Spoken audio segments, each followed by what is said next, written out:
Salut à tous, ici Nopesto pour Liberty Records. Alors, je voulais faire une rapide vidéo car j'ai vu sur Twitter une vidéo de Gabriel Attal qui parlait du pass vaccinal. Et honnêtement, c'est une vidéo que j'ai trouvée révoltante. Et donc, je voulais la partager avec vous et qu'on la regarde ensemble et puis qu'on voit ensemble ce qui ne va pas du tout dans ce message gouvernemental et pourquoi c'est un scandale d'entendre Gabriel Attal dire ce qu'il dit. C'est parti, on écoute la vidéo ensemble. Ou c'est automatique maintenant. Il a annoncé des dates, les dates seront tenues, mais aussi parce que le pass vaccinal, mais aussi parce que le pass vaccinal arrive. Tout ça est évidemment lié. On a le pass vaccinal qui va rentrer en vigueur cette semaine. Et évidemment que c'est un outil supplémentaire dans notre lutte contre l'épidémie et dans la protection de l'hôpital. Le pass sanitaire, le pass vaccinal, il a déjà eu une première utilité qui est une utilité d'incitation. Je rappelle qu'entre le moment où le président de la République a annoncé l'arrivée du pass vaccinal et le moment où il entre en vigueur, c'est-à-dire cette semaine, il y a eu 1 million de Français qui n'étaient pas vaccinés, qui sont allés faire une première injection. Comme on l'avait vu à l'époque du pass sanitaire où ça avait incité aussi à la vaccination. Je rappelle qu'il y a eu 16 millions de Français qui ont été faire leur rappel aussi depuis qu'on a annoncé le pass vaccinal. Donc il y a eu cette utilité. Et maintenant, il va avoir une utilité de protection.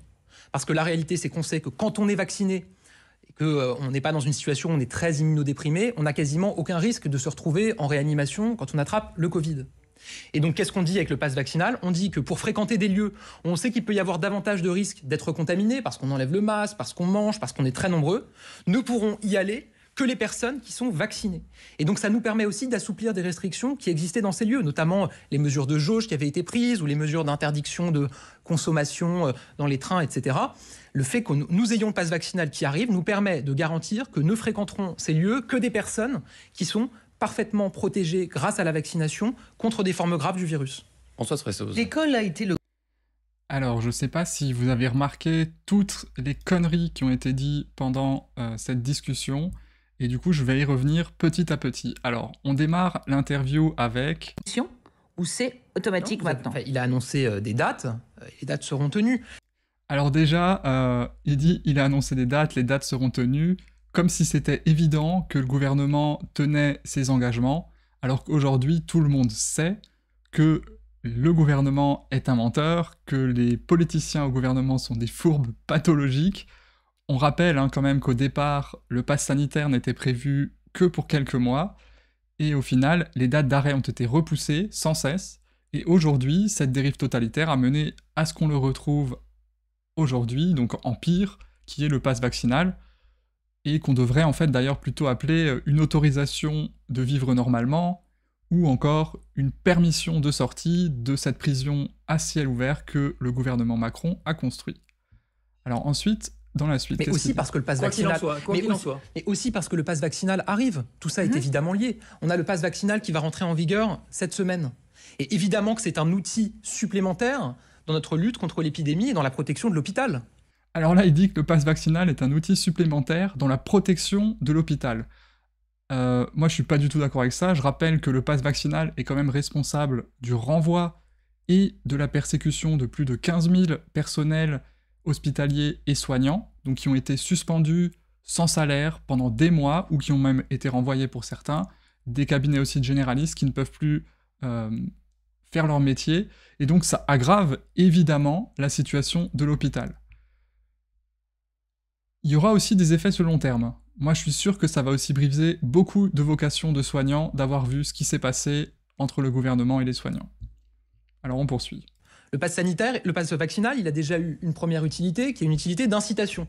Je rappelle qu'entre le moment où le président de la République a annoncé l'arrivée du pass vaccinal et le moment où il entre en vigueur, c'est-à-dire cette semaine, il y a eu 1 million de Français qui n'étaient pas vaccinés, qui sont allés faire une première injection. Donc là, ça c'est terrible ce qu'il dit, puisque, en fait, il dit « le pass sanitaire et vaccinal ont une utilité d'incitation ». Donc là, en fait, ce qui se passe, il faut bien que vous réalisiez, c'est que Gabriel Attal admet publiquement que le gouvernement fait du détournement de pouvoir en ayant mis en place une mesure dont l'objectif est tout autre que ce pourquoi elle avait été prévue. Et je veux aussi revenir sur le mot « incitation ».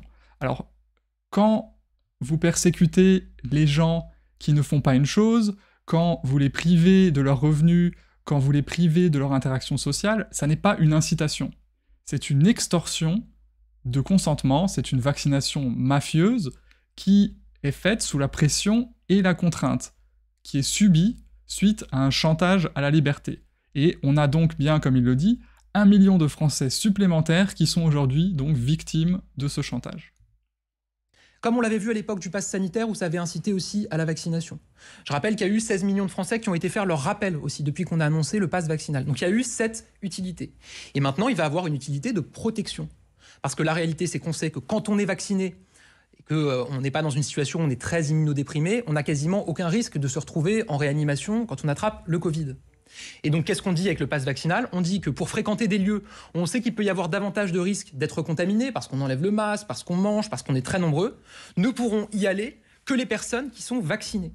Et donc, ça nous permet aussi d'assouplir des restrictions qui existaient dans ces lieux, notamment les mesures de jauge. Donc là, il dit que ça aura une utilité de protection. Alors, comme le mensonge de la vaccination pour protéger les autres et pour éviter la transmission se révèle au grand jour, le gouvernement change son discours. Alors n'oubliez jamais qu'ils vous ont menti et que leur parole ne vaut rien du tout. En gros, il dit aux non-vaccinés qu'ils les extorquent, les violent dans leur corps contre leur gré et les force à se faire injecter 3 fois un thérapeutique ARN qui est peu efficace contre Omicron, je le rappelle, pour les protéger. Alors que ça fait plus d'1 an qu'ils les persécutent, qu'ils les ostracisent, qu'ils désignent les non-vaccinés comme les coupables de l'épidémie, plutôt que d'admettre leur propre gestion catastrophique et criminelle de la crise. Un dernier point, il dit que, on va l'entendre, qui avaient été prises, ou les mesures d'interdiction de consommation dans les trains, etc.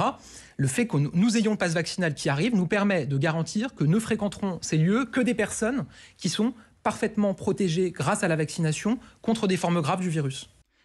Et donc là, il dit que les personnes seront parfaitement protégées grâce à la vaccination contre les formes graves du virus, ce qui est totalement faux, ou au moins inexact, au vu des chiffres d'hospitalisation des vaccinés. Alors où sont les fact-checkers du Décodex, où sont les fact-checkers de Check News pour débunker ce mensonge, vraiment, qui est un mensonge, ça n'est pas parce que vous êtes vacciné que vous serez parfaitement protégé. Ça n'est pas vrai. La vaccination est un outil, mais ça n'est pas un outil miracle. Alors pour conclure, moi j'aimerais dire quand même que ces gens sont dangereux, ils ont transformé la France en une tyrannie qui pratique un apartheid vaccinal, ils vont à l'encontre de ce que dit la science, ils vont contre les libertés fondamentales, alors je vous dis gardez les yeux ouverts, souvenez-vous bien des responsables quand le moment de la justice viendra. Je vous dis à la prochaine, c'était No Pesto pour Liberty Records. Ciao.